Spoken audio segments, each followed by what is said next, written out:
Good morning, everybody. Welcome from Consumer Healthcare Products Australia. This is our first webinar in a series of 3 on AI. So today we have Foundations for AI Transformation, and we're happy to say Seidrlab are doing 3 of them for us. So before I introduce the speakers, let me just say we're going to share the presentation and share the recording afterwards. So first of all, I'd like to introduce Justin Hancock. Justin is a partner at Seidrlab and an experienced product leader with 15 plus years building and scaling software globally. He's a former VP and he's held senior roles at companies including Just Eat, Takeaway, Get, and Starres, and now helps organizations deliver practical AI transformation. And our other speaker is Harry Peppert, who is managing partner and founder at Seidrlab, with 15 years plus experience helping organizations turn data science and AI into practical business impact. He's led transformational work for brands such as WeTransfer, Emerson Collective, and APRA AMCOS, specializing in human-centered AI and data-driven growth. So I will now hand over to Justin. We're going to have a presentation for about 40 to 45 minutes, and then we'll have time for Q&A. So please put your questions in the chat as they come up. So over to you, Justin. Thank you so much, Judy. How is my sound? You can hear me all right? Yep, that's good. Fantastic. All right. Well, good morning, everyone. It's my absolute pleasure to be presenting on behalf of Seidrlab and in conjunction with CHP today to you about AI transformation. I'll tell you a little bit about the agenda for today and who we are, and then we'll get started. But we do encourage you, absolutely, as Judy said, to please leave questions. Our managing partner, Harry Peppert, will help me take the Q&A at the end. And as always, thank you for your time and attention at this part of the week. So today's agenda broadly broken into 3 modules. We'll tell you a little bit about just debunking some of the mainstream media myths around AI at the moment, and then some personal philosophies that you can bring into thinking about your AI transformation. Module 2, roughly between minutes 15 to 25, is going to be around service mapping and a shadow AI warning. We'll explain what shadow AI is then, but it's going to be a good one for those who are particularly compliance aware. And then into module 3, we're talking about risk and opportunity in the context of picking the right pilot and applying some strategic thinking frameworks like the 6 thinking hats, which some of you will be very familiar with as well, before finishing with an executive Q&A. So yeah, as a reminder, my name is Justin Hancock. I'm a general partner here at Seidrlab. We have 4 partners. Harry's the managing one. And who is Seidr? Well, Seidr is a new organization that specializes in practical AI transformation. We bring C-suite technology leaders to industries that are not tech native. And we like to think a lot here at Seidr about augmentation over automation. You'll hear a lot of scaremongering in the media at the moment around AI taking jobs. And whilst we're not naive, and things will definitely change, as you see in the bottom right-hand part of the slide there, jobs evolve and industries transform. That's not new. But how you show up over the next few years personally and at a business level really does matter. And we do believe in augmentation. AI is incredibly powerful at making you better at your job and better at your personal pursuits in certain regions of your life. And I think that's worth talking about today. I'm going to tell you on the next slide a little bit more about my personal experiences.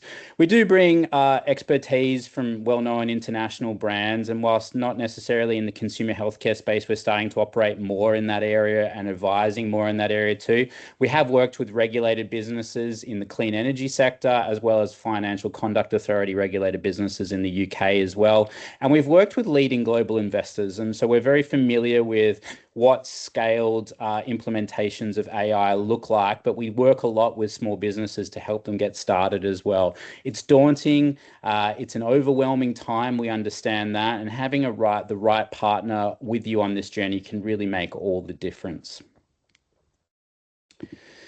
So, a little bit about me. I've got two young kids, and time is precious. Many of you who are in a similar position or were will understand that every minute of the day matters. And so, I've been experimenting a lot with AI over really the last few years, but I'm not a technologist by trade. Originally, I was a marketer. Before that, I had a startup as well, which is focused on sustainability and content production. But technology fascinates me, and I think the advents of the last few years are really quite breathtaking in so many ways. So, to paint a picture for my week or a particular day, I started using Claude's Cowork AI tool. Now, we're agnostic on AI tools here. You might be using Anthropic's Claude, you might be using Google's Gemini, you might be using OpenAI's ChatGPT, or in fact, another host of open source systems that are also out there.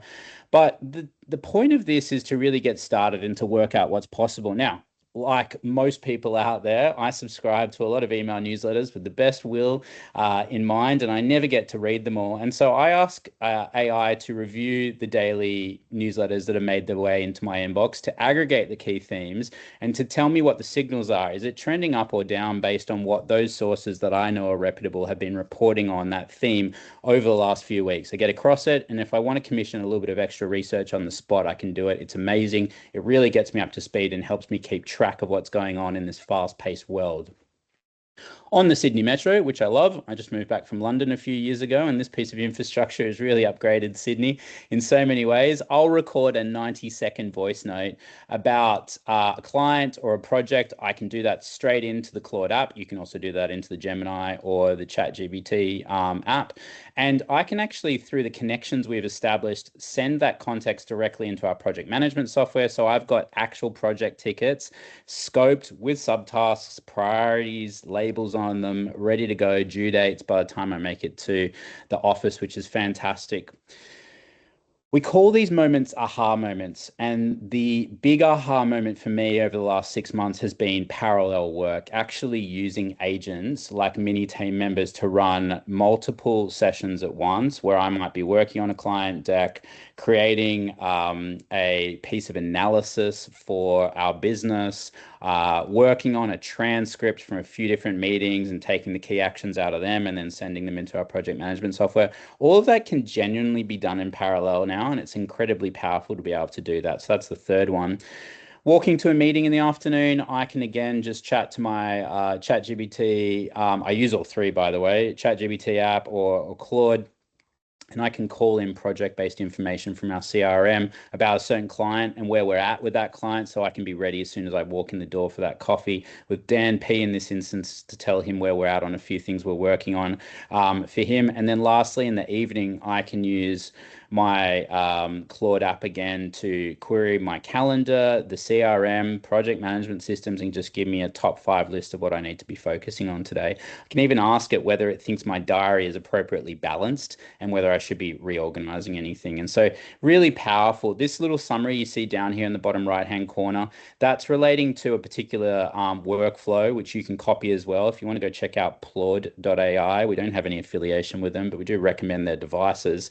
They have these special AI recording devices, a little bit better than using the microphone on your phone because they have directional mics. You can get a wristband or a necklace version or a credit card version for your wallet. And of course, you always ask people whether it's okay to record stuff. But in a meeting, and being able to focus on not so much taking notes, but being present with those that you're talking to, whether they be external customers or internal colleagues, is really powerful. And then I get that recording transcript straight into an LLM. Claude pushes it into Jira, which is our project management software, and I have those tasks ready to go. Excuse me. Okay, let's talk about the hook and thesis. So there have been some interesting studies that have made their way onto the market, and they aren't necessarily all true. And I think it's important to have a talk about that and have a talk about how you should think about showing up for your organization to drive strategy forward meaningfully if you're really serious about using AI to get results for your business and yourself. So many of you would be familiar with the MIT study that came out not late last year, sort of early last year, I believe, where it said that 95% of generative AI use cases generate absolutely no value. Now, the unfortunate thing about that study was it wasn't necessarily conducted very well. If you drilled into the sample, you would have realized that there were only 52 interview subjects in a economy of more than 300 million in the US. And a lot of those projects were conflated with large scale rollouts that were halfway through versus actual pilots that were seeking to test an hypothesis and a signal. For those of those 52 interview subjects that actually got their pilot through to a live operational setting, the stat was actually vastly different. 1 in 6 of those was seeing a return on investment within 6 months, and making their money back and more, which is actually quite amazing. At the same time, what was going on in the market is we saw the cost to operationalize and to build, not just for software businesses, for those that are trying to automate and set up processes internally, collapsed something similar to 90%. And that happened over the 24-month period since ChatGPT fired the starting gun in around about 2022 with that early LLM offering. Large language models, excuse me for the acronyms, large language models, as many of you will be familiar, are the major AI tools that are on the market now. Pilots were live in weeks, not years. That's because, again, you can use AI to deploy these things and you can do it quickly. And for those who are taking advantage right now in this critical window over the next few years, you're going to see your lead compound in relation to those that don't take action. So it really is an important time to jump on and work out how you can make this work for your company. What's going on in Australia is interesting. We are one of the more developed markets in terms of AI adoption internationally. In fact, and when it comes to Claude usage, and Claude has been the breakaway enterprise app over the last 6 months, we're actually the fourth largest per capita users of Claude internationally at the moment. But this little study by Deloitte, which showed the breakup across those who kind of use it in a very junior way versus a maturing way versus an advanced way, is interesting. So the majority of the economy are now what we might call, from a cultural perspective, AI active. They're trying to get AI into some workflows, and they're starting to see some results from that. But a large portion are also just starting out, and that's fine if that's where you are. You want to build this culture of being AI curious internally and get people trying these systems out. Really, you want to build, as I'll talk about later, what we call an upward spiral. But right now, what it is just really getting people used to the idea of opening these apps up and experimenting with them and finding fun and interesting ways for them that make them realize that this can be quite a joyful experience, making work easier. And I, of course, use it personally as well. Everything from checking a last minute recipe through to this one's an interesting one, using it to generate special stories for bedtime with my son and daughter as the hero or heroine of those stories has been a fun one to experiment with. But back to this, look, I mean, there is a cohort now of companies coming through in Australia, 5% of the market, that are really starting to get strategic with this. They have AI imbued across so many of their workflows and systems, and they're building AI first cultures. And I think that's where you want to get to. If you want to get there, you need to think about these two polarities, though. And one is what we call the bolt-on approach. And another is what we call the operating system upgrade. So the bolt-on approach is sprinkling a little bit of AI here and there. You might layer it into a department, but you're kind of sure that the processes that are running that department aren't fit for purpose at the moment. You might look at implementing it before doing a complete review of the workflows you want to apply it to. You might not take a point of view on data governance or quality controls. And for certain executive teams, there might be an immediate demand of, we know that AI drives value, so go get immediate return on investment. But that's not really how this works. And again, one of the advantages that Seidrlab brings to the non-tech native customer is that we're very familiar with rolling out technology, and this is just another one of those scenarios. It takes time, it takes change management, it takes governance, it takes scientific thinking, and all of that is possible right now. But in order to make sure that you don't go down the wrong way first, it's important to get these mental models implemented up front, and that's what we're trying to take you through today to give you an advantage. So the operating system upgrade in juxtaposition is around thinking about that operating model that you want to move your business to. It's around thinking about where your processes aren't fit for purpose and where you might want to document and improve them before you automate things. It's about being serious about data architecture. If that's not your area, make it someone's area, or engage an external consultancy that can tell you about how you should establish data architecture in your business. And lastly, get clear on the fact that you're not going to win straight out of the gates. You're going to need to experiment. You're going to need to do phase delivery, and that's all part of the process. As I was saying to a customer recently, the process is almost the product. And if you can get that muscle moving well, then you're going to be in a good position. So we talk about operational readiness. You can broadly bucket it into these three categories with these four dimensions. So businesses that are, and again, I'm repeating some of this content just to kind of help solidify your thinking around this, but businesses that are just starting to get their foundations right, and they might have scattered inconsistent data across multiple systems. They might largely rely on people for an understanding of how processes get done, and that creates a key person risk, of course. Governance, there's no particular policy right now. There's no particular policy on shadow AI use, which I'll cover off as well shortly. And the infrastructure in the business, the technology systems may be quite old now, 10 or 20 or 30 years old, and there hasn't been any significant change to them over the recent periods. When you get into enabled, then you're upgrading those systems. You're getting a bit more nuanced about the types of policies that you want to have in place for your staff to reference. They don't have to be complicated. They just need to be available. We find that staff who know that these policies exist are glad and relieved to have the clarity from their organization, and that actually downplays the shadow AI risk, which again I'll talk about shortly. They're starting to get their documented processes really written up well, and they're starting to get a much better idea of their data quality and how they maintain it. And then lastly, in optimized, you're really starting to get those AI data pipelines strongly cemented. You've got documented lineage of how all the data flows in your business, all your processes are mapped. You've got an active governance program with members across the business that might be customer facing in legal roles, in compliance roles, in cybersecurity roles, and you're regularly auditing that process and improving it. And lastly, you're not relying on any on-premise servers. You've got cloud-ready infrastructure and AI-enabled systems. That gives you a view of where you need to get to.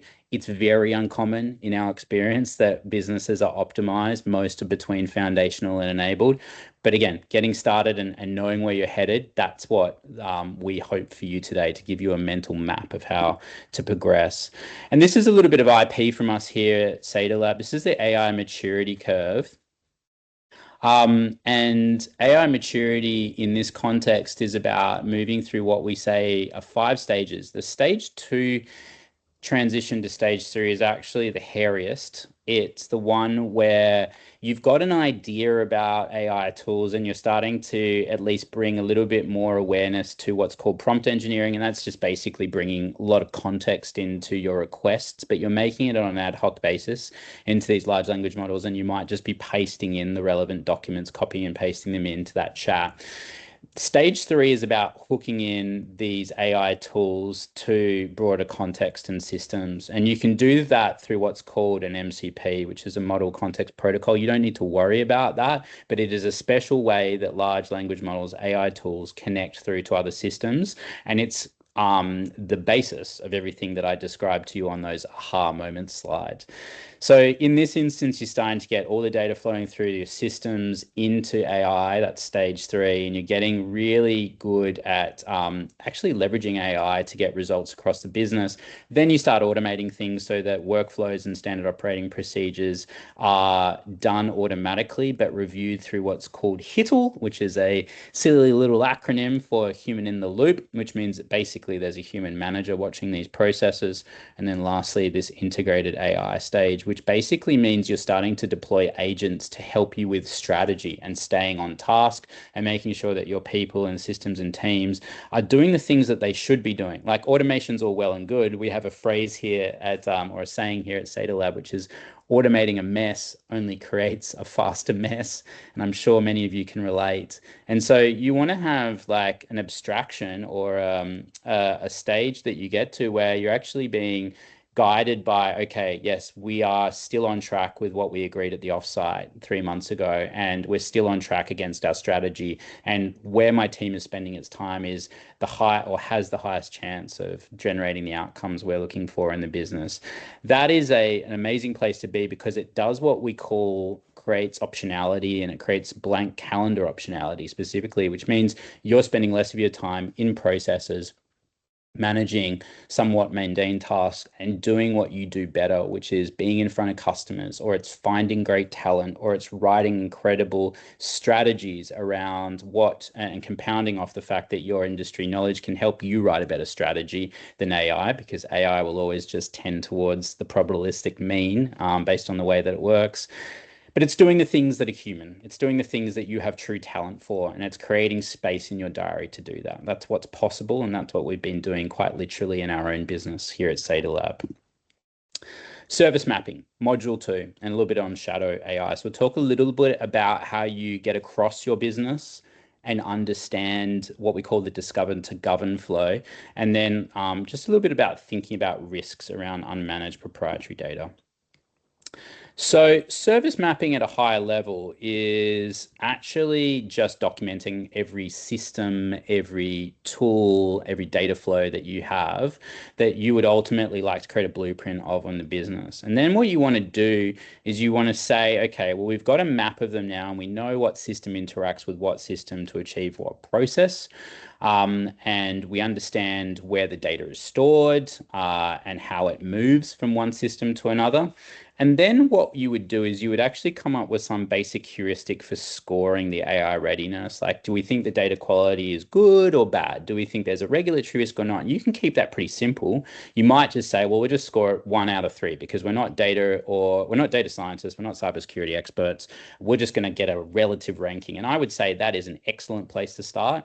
When we come into organizations, what we do is we go through what's called a data maturity audit, and we'll actually rank the data systems on a scale of 1 to 5, with 1 being pretty much sporadic manual use of data across a number of different systems. You might have an Excel sheet here, you might have a Google sheet there, you might have a local server that you call with data that you've been storing archives in for the last 20 years, and you might have a cloud system with OneDrive on it over here. And the point is to go on this journey to centralizing that data, cleaning that data, because ultimately AI is only as good as the data you put into it. So we're all familiar with the saying garbage in, garbage out. Nothing could be truer when applying AI systems.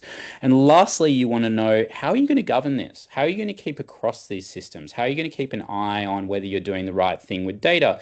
If you have certain amounts of customer data in there, if you're using what's called PII data, which of course many of you will be familiar with, but for those who aren't, that's personally identifiable information. So home address details, medical records. You could be dealing with even background checks, police background checks. All of this stuff needs to be very, very closely managed, and governance is critical for that. So we find that organizations that jump these steps are the ones that find themselves in a little bit of hot water later on. And it's worth trying to mitigate that on the outset. I'll talk a little bit quickly, a little quickly. I will talk quickly about compliance debt. And what this is basically broken into 3 parts. So we've got data debt, process debt, and regulatory debt that can ladder up to creating a potential compliance problem in certain industries. We've seen this firsthand. So what happens is company A comes in, it deploys an AI tool. Everyone's really excited in management, but they haven't actually thought about whether the data they're putting in there could actually cause privacy breaches or consent issues based on the customer contracts they have in place if they're a B2B business, or any general terms and conditions if they're a consumer-facing business that is relevant to how they use customer and supplier data. There might be provenance issues. So there might be agreements where you're not meant to be sending data offshore, or you can only send it to certain regions. And so by using these AI tools without clear thinking in regards to that, it can surface potential violations when future audits occur. And process debt is about not actually understanding how outcomes are produced by AI. So if you can't reverse engineer why you got a decision from AI, or trace or explain what data it was referencing when it made a certain decision, and you didn't have a human reviewing that, then that can be a problem because regulators are increasingly internationally becoming more or applying more scrutiny around businesses that can't demonstrate decision accountability in these contexts. So again, you want to have a little bit of think about the processes that you think are needed in place, and those processes need to be able to be audited in order to reverse engineer an output. And lastly, there can be regulatory debt in that, if you're not thinking forward and going, well, that system that we're going to subscribe to only has data centers in this region, and that's a problem for us for XYZ region. And of course, later on, if there's a competitor complaint or there's a breach investigation, that can really come up to sting you. Now, our general rule of thumb is $1 invested now may save you up to $50 invested later when building governance systems. So 10K invested now might save 500K in downstream breach fines or other particular issues related to civil suits or similar. So it really is worth thinking about this as well. I'll finish this module on the shadow AI piece, which I've been talking about. So what is shadow AI? Shadow AI is when someone turns up to your business and uses a personal AI tool on a personal subscription and uses that in the context of getting business duties and functions completed. So right now, what we know is that those stats are actually quite alarming. I was looking at quite a few this morning, but one study suggested that up to 80% of workers who do work with AI may actually use a personal AI account at one point in time to work with business data, which is a problem for the reasons on the right-hand slide, part of the slide you see here. And what we know from just a recent Australian study, the Australian HR Institute said that roughly 1 in 4 knowledge workers are using AI without telling their managers. Now, that could be with an enterprise-based company subscription, but it's most likely not in many instances. And so you've got, again, a problem around audit trail and accountability. You've got the issue around intellectual property transfer without legal protection, and generally having proprietary data in unmanaged AI systems, which, might I add, if they're on a free account, means that that data is being used to train future LLM models. And there's a chance that, and a slim chance, but a chance still, that someone inquiring or talking to an LLM model, an AI tool in the future that has been trained on some of your proprietary data could surface and see that information when they make a query. So good to be aware of. All right, getting into risk, opportunity, and your action plan. I'm going to take a quick sip of water. Excuse me. So this is the part where we talk about how you should think about getting your pilots started and moving forward, and then really your action plan. And to start, I actually want to call on a famous strategic thinking framework from 1985. Many of you will be familiar with Dr. Edward de Bono's 6 thinking hats. And what this is essentially dividing your thinking in a particular team into 6 different categories that enables you to more clearly compartmentalize thinking on a particularly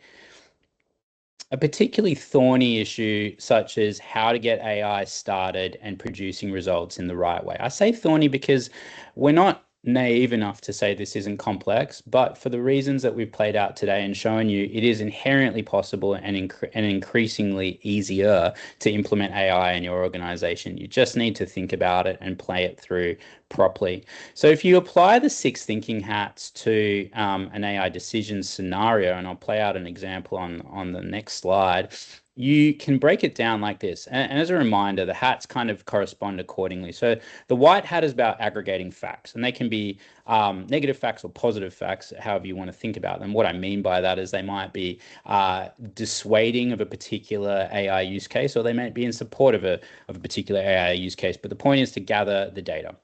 Red is around emotion, and this is a great hat. It's actually my favorite because what it does is it gives people time to say what they're worried about, and there is a lot of angst around this. And we said, as we mentioned at the beginning of the presentation, that we believe in augmentation over automation, but many in your workforce will be worried about the implications of their job and role. And what we're saying is there are implications across many sectors and many different role types, but coming to the table and saying, I'm here, I'm willing to use these tools, and I'm willing to get more for you and the company with them, that's a great place to be at an individual level. But it is important, if you're having a strategic conversation, to really break this down and let people voice what they're concerned about. The black hat's around caution. What could go wrong? We've talked a bit about data breach risk, vendor lock-in. Well, haven't talked about vendor lock-in, but that is a problem. If you become particularly entangled with one tool, will that be difficult for you to unravel in the future if you decide to switch between them? You need to consider these things up front. And other things around, IP exposure. Yellow is around optimism. What could happen here? This is where a lot of the energy at this point in time is contained, and that's where a lot of boards are getting excited. We want to paint a really rosy and interesting picture in this bucket about what's possible. But we also want to apply, the black hat, the red hat, and the white hat meaningfully to balance that out. Green is around creativity. Are there other ways that you might consider trying to get a result, perhaps not with AI, or perhaps if you've agreed on using AI, then the green hat is more around how might you set up the pilot to orchestrate outcomes. And lastly, blue's around just the process. So blue is two parts to this. It's actually managing the conversation around these hats, but it's also the hat that talks about, well, if we were to do this, how would we run this and make this work? So let's take an example. If we were to talk about knowledge management with AI, this is a really broad use case. It's applicable across so many different industries out there, and many businesses are getting value from applying AI to their knowledge base and starting to generate more documents, using it as a methodology to search their documents, to index their documents, to sort their documents, and to create new documents. Then you would break it kind of into these two buckets. You've got your opportunity thinking, and broadly the yellow hat sits in this area and often the green hat. The white hat too, because you'll think about the facts that support your particular opportunistic thinking. And then you've got the red thinking or the risk thinking. Sorry, the risk thinking is not the red thinking. The red hat is emotion, but this bucket on the right is around risk. So in this bucket, you're going to talk around emotion, and typically they can be negative emotions. It's not uncommon though to have really positive emotions under the red hat too, so that can play into the opportunity thinking bucket. You're going to talk around the caution hat, and then you're also going to look at the data that supports the risks that could occur as a result of taking this particular use case out into the market. And so by having this conversation, you might decide on, well, we're not going to use this particular use case with this type of data because it's too risky, but we will use it for meeting transcripts over there, and we'll create an index and an archive of all our meetings, and we'll make that searchable so it's easier for people to get information quickly on the meetings that they've had, and then to put that information into a project management software or just manage their diaries as well without taking on more of the data sovereignty risks because of the high fidelity data that we're wanting to protect in other areas. So you get the point here, and it can be really useful, we find, with teams to really play this one out. We talk to businesses about beginner to advanced use cases. We always suggest that businesses, no matter the industry, start with what we call level one, which is just like playing out automation. It's trying to take a process, to document it, to work out how you could improve it, and to apply a really low fidelity, low complexity automation approach. And maybe what that actually shows up as is it's not even an automation as such, but just an ability for people working in that process to query AI at certain points in order to fast track outputs. And then you can engage a consultancy or your internal knowledge experts or tech team to help start to create triggers so these things fire automatically. And again, you've got my applaud aha moment at the bottom. That's just a really simple idea around how I take meeting notes and get them into project tickets really quickly. And I use that every day now. The next thing that you can do is you can start to get better insights. So you can, if you've got a certain level of data maturity, you can start to run better reports on your systems with AI. And so your business intelligence improves, and your ability to predict outcomes and to drive strategy forward improves as a result. But neither level one nor level two is customer facing, which is of course like the area where things are perhaps the highest risk. You don't want to do things that can potentially impact your customers. And at the point at which you might want to execute something that could impact healthcare professional, then you're wanting to have had some wins under your belt in level one and level two, and to have built some organizational expertise and experience around working with AI. Our rule of thumb here is that the best AI is invisible in level three. Your customers or healthcare professionals that interact with your business in some way, shape, or form shouldn't know that AI is involved. And a quick win here you see in the bottom right hand box here is maybe you run with a pilot around AI assisted suggested responses on your top 5 medical information inquiries. And that data surfaces to internal customer facing teams so that they can more quickly and readily answer questions more capably. But the customer doesn't feel that. They feel just that the information that they're seeking is being delivered through an agent who knows what they're talking about. We have a simple prioritization framework that we like to guide businesses in. It's called RICE, and it stands for Reach, Impact, Confidence, and Effort. And really, the formula works like this. You take the reach of a particular pilot. Will this impact one person or a whole team or a whole business? And I'm talking internally, but you can apply it to customers when you get to level 3, like we just mentioned on the prior slide. Then you go and you look at impact, and you might just say, look, let's score this again from 1 to 3. And with 1 being like a low impact, if it's an internal use case, it saves an hour a week. If it's 2, it saves 10 hours a week. If it's 3, it saves 20 hours a week across a number of people.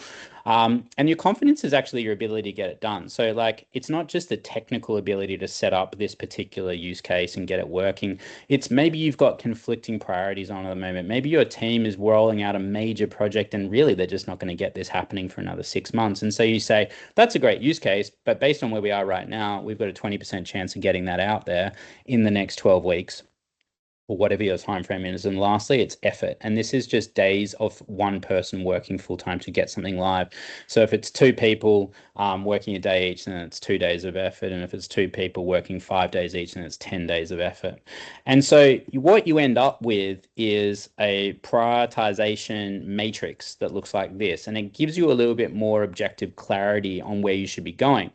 Now, in the instance of the meeting notes, in the top right here, or sorry, in the top line here, you see that the reach is 9, so it's potentially going to impact 9 people on a team. The impact's at 2, so it's relatively medium compared to the other ones, and the confidence is high at 90%, and the effort's half a day. So it's got quite a good score, and so it runs at the top of the list. And then an internal SOP and policy search, like looking through internal documents, looking for regulatory guidelines, etc. That then comes in at number 2. It's got a relatively decent reach. It's got a higher confidence interval and a decent impact, and it's only, again, a small amount of effort. But if you go all the way down to the bottom here, you'll see that that particular use case on customer-facing communication AI is 30 days of effort, and it's only got a 50% confidence rate. And so therefore, it's going to be one to park for the moment. Excuse me, just for 1 second while I just blow my nose.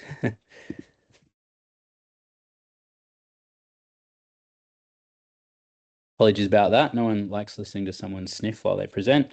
And so this is a really good framework we find for just, giving teams a sense of clarity on where they're or where they can apply AI meaningfully. And when done with the De Bono 6 thinking hats to go, okay, here's where we think we can get started, and then using this framework to really lay it out, you can see how this becomes quite powerful.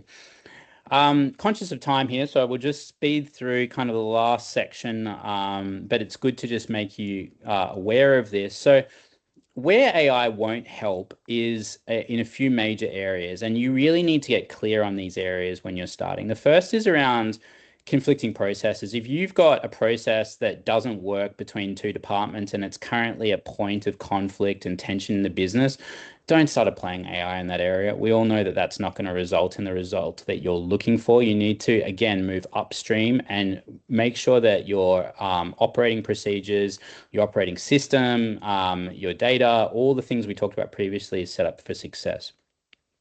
Maybe you've got no pending leadership alignment, shall we say, around where we should apply AI to start. Now, hopefully the De Bono 6 thinking caps would have helped with that, but if it wasn't conducted at the right level of the organization, then there may still be a problem and there may still be outstanding discussions to have around, well, what is our strategy for applying AI tooling across various areas? You might have missing or messy data. We've talked about that. You might be working or thinking you should work with PIR sensitive data. Don't do that when you're getting started. You really need to consult internal, external legal source and teams around that, and think about that in the context of cybersecurity. You may have contracts that restrict your AI use. So if you're working in a complex B2B environment, sophisticated customers will often have claw outs in their contracts. We've seen this a lot at Seidrlab, or they may red line some of your contracts around this. So again, you want to be sure about what you can do with certain types of data, and that's not just customers; it's often suppliers as well. So it's one to watch out for. And then wherever there's high judgment interaction, and you've got people handling really delicate situations on a day-to-day basis, this isn't a good place to start. You want to start with the internal, low risk, high repetition work.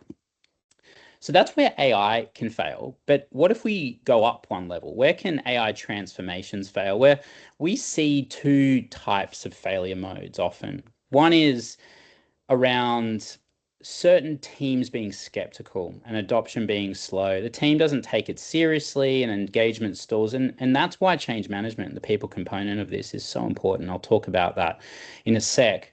If you're working with technical staff and you start saying, well, we're starting with the easy operational pieces, then those technical staff may say, well, I didn't join to automate really mundane operational procedures.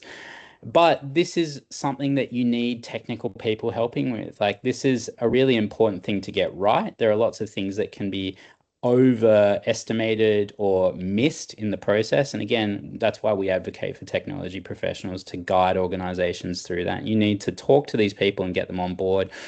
The model is to start easy and to win together and to raise the bar. So you want to get something moving, you want to create a feeling of upward progress, and you want to convey that to the types of personas in the organization you have. So here you've got that typical upward spiral, which is a systems thinking model, which I've been referencing. And then you've got some of those personas I just mentioned. You've got the optimists. They're the ones that go, I'm ready for this. Where do we get started? They're the ones you want to harness the energy from and get them on your initial pilot program.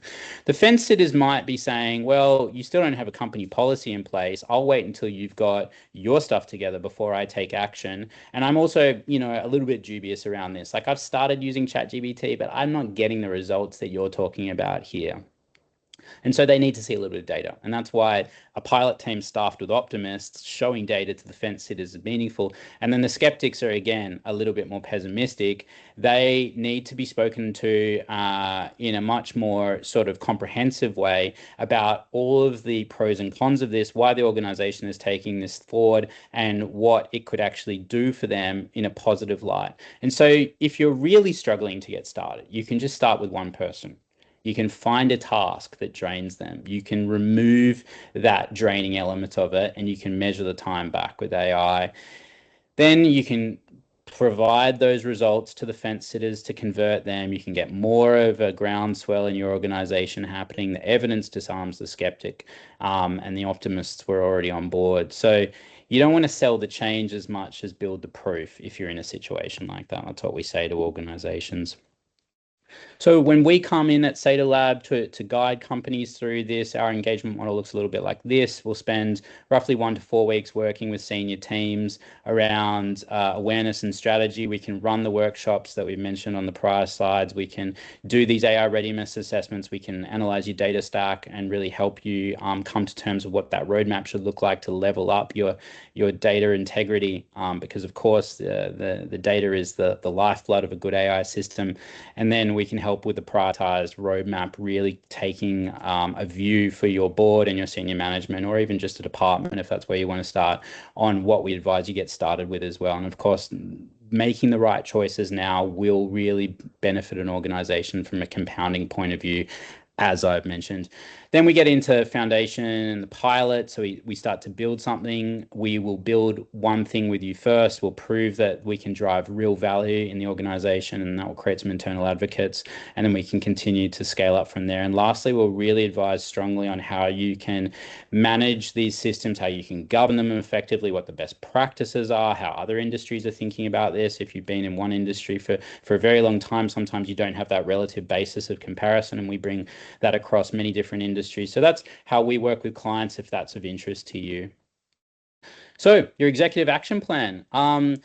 You can follow this if you'd like. So we would suggest the following. For the next 30 days, you could start by commissioning a data maturity audit. You can do this internally. There are many pro forma documents online that you can copy. We have our own one, but again, if you want to do this yourself, please crack on and see where you get to. You want to survey staff AI tool usage, just get a quick read across the organization on whether people are using it with personal accounts. Of course, this isn't around disciplining people unfairly. This is just about you getting ready and saying, okay, cool. Well, I applaud that behavior. I'm glad that you're trying to take this technology forward for your own personal and business benefit. Here's our policy on this. And by the way, here's an enterprise ChatGPT or Claude or Gemini subscription, and it's on the top tier. And so it's got better availability of models and inference than the one that you're on. So please use this when you're at work. And you can book a data sovereignty review too with your legal team to say, hey, let's just have a look at our systems that we had a look at from a systems mapping point of view. Can we confirm that we can use this particular company that has data centers only in Southeast Asia and the US, not in Australia? When you're moving into the 30 to 60 day mark, then you're looking at documenting your top 3 processes. You're defining a more broader governance and policy framework across your organization. And again, AI can do this for you. You just need to get started. And it's that point where you can start to iterate. People find they have a lot of overwhelm. And I'm hoping you're taking a screenshot of this particular slide now. And again, we'd be happy to help you through this if you like, but this is our guide to you on how to get moving without any external help. And then you want to have a senior executive sponsor that's really, being a champion for this AI transformation, either at the board level or the C-suite or at your high level management, depending on the size of organization you are. Lastly, in the 90-day mark, you're really moving into validating against your maturity position now. Have you been able to step up your call from foundational to engaged or operational?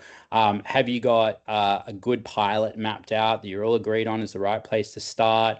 Are you, willing to go forward with something that's not too expensive from a resourcing perspective and that you can get some data back on and you can rinse and repeat? When you put a lot of eggs on in a basket, money eggs, if you will, to start, and you put a lot of pressure on the organization and getting this right. It's really important to start with something simple, something that's not going to break the bank if it doesn't work first time out of the gates. But I guarantee you, if you get this muscle moving, you will have some wins and you'll be able to build on those wins and move forward. And then maybe you want to work with, a structured discovery partner and start looking at more complex problems as well so that you can scale up more quickly. So that's me at the 48-minute mark. And look, it's been a real pleasure to take you through Seidrlab's current thinking on this. This space is changing so incredibly quickly. Harry and I and the other Seidrlab partners and the rest of our team are tracking it very closely. We would absolutely love to hear from you. If you want to reach out with hello@seidrlab.com and just ask us questions, or if we can be of use and come and present to your management team or anything like that, then we, of course, welcome doing so. 2 of our partners are based here in Sydney, and we also travel across Australia. But that's it. I'm going to hand back to Judy, who I think is going to run the Q&A for us, and Harry's going to join us as well for that. So thank you all. Thanks, Justin. Lots of food for thought there, but really interesting presentation. It was really good. Thank you. Some people have sent questions to me. So one thing, especially for us, I guess, as individuals, but also our industry, in terms of health and health data and our own personal health data, how do we know if we're putting confidential data, out there, in the wrong places, or if it's secure? How can we guard against that? Great question, and thanks for those who are submitting questions as well. Harry, did you want to kind of jump in on this one? I've been doing a lot of talking. I'll take a quick drink while you answer that. Yeah, happy to. Hi everyone. I think Justin's touched on this around data security and privacy. But general rule of thumb is if you think that the data you're putting online shouldn't be online, probably don't do it. But there is also another thing where a lot of these platforms and a lot of these third-party, call them like AI tools embedded in third-party tools or whatever. A lot of them are SOC 2 compliant, and a lot of them are ISO 27001 compliant, which are cybersecurity standards for protecting data. And so if you're happy with putting your stuff on a third-party cloud-based platform initially, then putting it out there on these certified platforms also should be okay. But again, it's about cybersecurity, and that does increase your surface area for attack. And if you're being targeted, then probably best just to play it safe. Okay, thanks. And another question is about, excuse me, Claude aha moments, which I've heard about Claude, but not Claude aha. So you said at the beginning that you use it, typical day for you. But so I presume that you have to pay for Claude. And could you just tell us a little bit more about Claude aha? So you've obviously built this into your everyday life. Yeah. So Claude, great question, Judy, and I'll answer this. And Harry uses Claude a lot as well. In fact, we do use Gemini and, as I mentioned, ChatGPT 2 in certain use cases. And if there are questions around that, then please let us know. Partly because we're consulting in this space, we do like to keep across these particular tools. We like Claude from an enterprise B2B perspective. They've made some breakaway research and progress in the last 6 months. The inference from their models is truly breathtaking in a variety of scenarios. Claude, the aha moment studio is just me going, aha, that's a really cool use case. So it's actually not related to the brand at all. It's just related to Claude and me using those tools on a daily basis. We at Seidrlab like to eat our own dog food or drink our own champagne more appropriately. So if we're advising organizations on how to automate stuff, we like to experiment with that ourselves. And those aha moments are the ones that have been really the most impactful for me. So parallel work, like I said, entirely possible now. And when you hear about agentic AI, you hear about agents, it can sound very overwhelming. You don't need to be overwhelmed at all by that. Claude does that for you entirely. All you need to do is spin up a chat in the relevant tool and start work on a project, and Claude will start to commission agents to work on that. And that's what agentic AI is. It's really the next step in AI-based conversation where agents are actually working a little bit more independently on the instructions you've made and reasoning and moving back and forth between them. And the ability to do that across multiple projects is and I've used the word breathtaking a lot, but it really is. It's incredible to sort of see the productivity gains in my week as well. So those are my aha moments. Harry might have some of his own aha moments too. I think we've talked about this internally. And you might be having your own aha moments at the moment as well. We'd love to hear from you if you've got any to share with us at hello@seidrlab.com too, because there are many out there, many different use cases. Harry, did you want to add to that?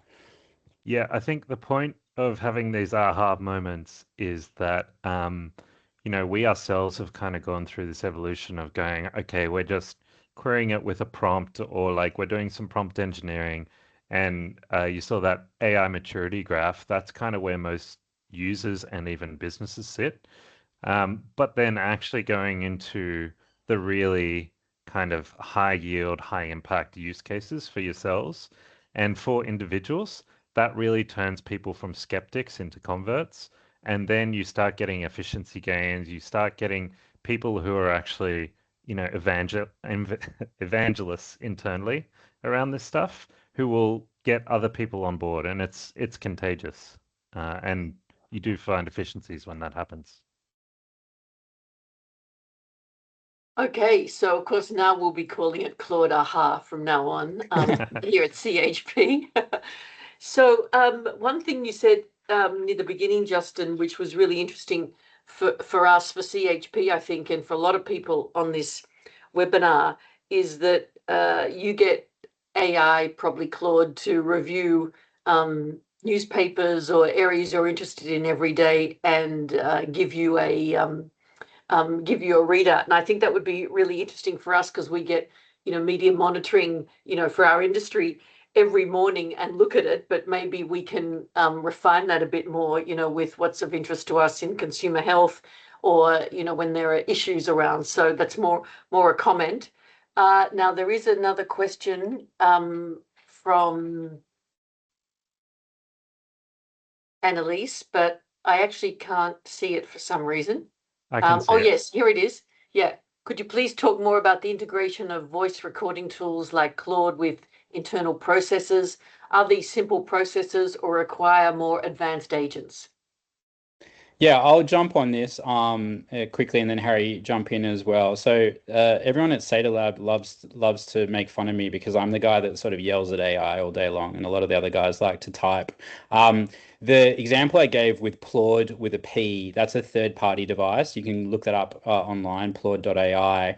And what it does is it's just a little bit more nuanced at creating good transcripts. They have a number of different templates out of the box. So if you take a lot of company minutes, or if you work in an R&D department where you're having very nuanced conversations, you can take that transcript and you can get it into a really great output template quickly. So that's one of the advantages of that tool. And then secondly, it's very good at distinguishing certain voices. You can train it on who the voices are. And so I take it to meetings occasionally, and it'll know Harry's there, it'll know I'm there. It's just kind of a little bit creepy, but also amazing. And that transcript I just manually handle, Annalise. I'll just go into Claude.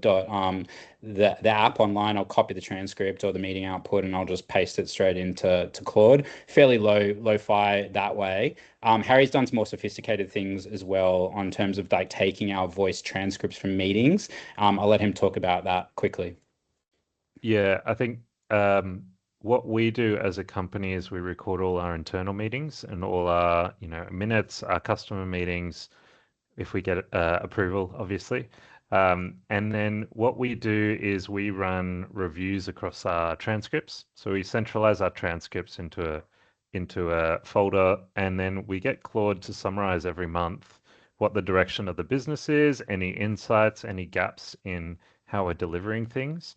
And that's a really easy use case that a lot of businesses have access to already. I'm sure a lot of you are familiar with, recording meetings, but then not really sure if anything happens from that recording other than an email that goes out to everyone going, here's the minutes that nobody reads. And so we take that a step further, and they're all centralized. We use them as reporting, and we also use them for our retros. So every quarter, we can actually look at the transcripts file, and we can summarize that. And with AI, we'll be able to go, oh, look, this is what we were talking about 3 months ago, and now we're here. And so we kind of did all these things. There's a lot more you can do with them as well. You can plug them into your project management and your CRM. And if you're having conversations, it will automatically update those. That's a bit more advanced, but just centralizing your transcripts and summarizing them, I think that's a use case everyone can get access to pretty quickly. Okay, thanks so much. I think that's about it, and we're right on time. So first of all, I'd like to thank you, Justin and Harry. That was a really interesting presentation. I want to remind everyone that the slides and the transcript will be sent to you all. If you want to ask the guys any questions, to get in contact, I'm sure they'd be happy. They'd be very happy to. And we've got our second webinar coming up in a few months, but I can't remember when that is, but we'll be letting everyone know, part 2 in this series. So thank you, everyone. Thank you, Justin and Harry, and have a good day. Thank you, Judy. Thanks, Thank you, everyone. everyone. See you later. Bye.